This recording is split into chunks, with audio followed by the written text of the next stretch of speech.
আসসালামু আলাইকুম।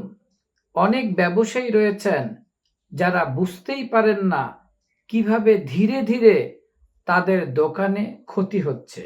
আর এর একটি বড় কারণ হলো চুরি, হিসাবের গরমিল, অসতর্কতা। আজকের এই ভিডিওতে জানব দোকানে চুরি বন্ধ করার কিছু কার্যকরী উপায়। বিষয় ১, হিসাব নিয়মিত মিলান। প্রতিদিন বিক্রির হিসাব মালামালের হিসাবের সাথে মিলিয়ে দেখুন। বিষয় ২, সিসিটিভি ব্যবহার করুন। বর্তমানে ছোট দোকানেও সিসিটিভি খুব গুরুত্বপূর্ণ। এতে কর্মচারী ও কাস্টমার দুই দিকই নিয়ন্ত্রণে থাকে। বিষয় ৩, স্টক হিসাব রাখুন। কোন পণ্য কতটা আছে তা লিখিত রাখুন। স্টক গরমিল দ্রুত বুঝতে পারবেন। পয়েন্ট ৪, সব দায়িত্ব একজনকে দিবেন না। একজন মানুষকে সবকিছু নিয়ন্ত্রণ করতে দিলে ঝুঁকি বাড়ে। বিষয় ৫, বিশ্বস্ত কর্মচারী নিয়োগ দিন। সৎ ও দায়িত্বশীল কর্মচারী চুরি কমানোর বড় উপায়। বিষয় ৬, ক্যাশ কাউন্টার নিয়ন্ত্রণে রাখুন।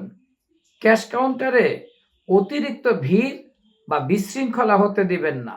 বিষয় ৭, নিয়ম তৈরি করুন। দোকানে স্পষ্ট নিয়ম রাখুন। কে কি দায়িত্বে, কে হিসাব দেখবে, কে স্টক দেখবে।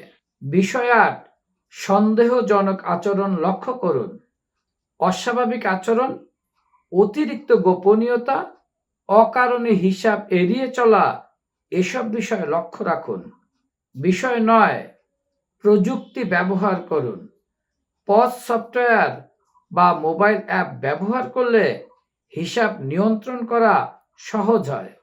বিষয় ১০, হঠাৎ চেক করুন। মাঝে মাঝে হঠাৎ স্টক ও ক্যাশ চেক করুন। এতে সবাই সতর্ক থাকে। মনে রাখবেন, চুরি বন্ধ করতে শুধু সন্দেহ নয়, সিস্টেমও গুরুত্বপূর্ণ। সঠিক নিয়ম ও নজরদারি থাকলে ব্যবসায় ক্ষতি অনেক কমানো সম্ভব। ভিডিওটি ভালো লাগলে লাইক, কমেন্ট, শেয়ার দিয়ে পাশে থাকুন। এরকম আরও ভিডিও পেতে চ্যানেলটি সাবস্ক্রাইব করুন এবং আমাদের ফেসবুক পেজ ফলো করুন। জিরো ক্যাপিটাল বিডি আপনার সফল ব্যবসার বিশ্বস্ত সঙ্গী।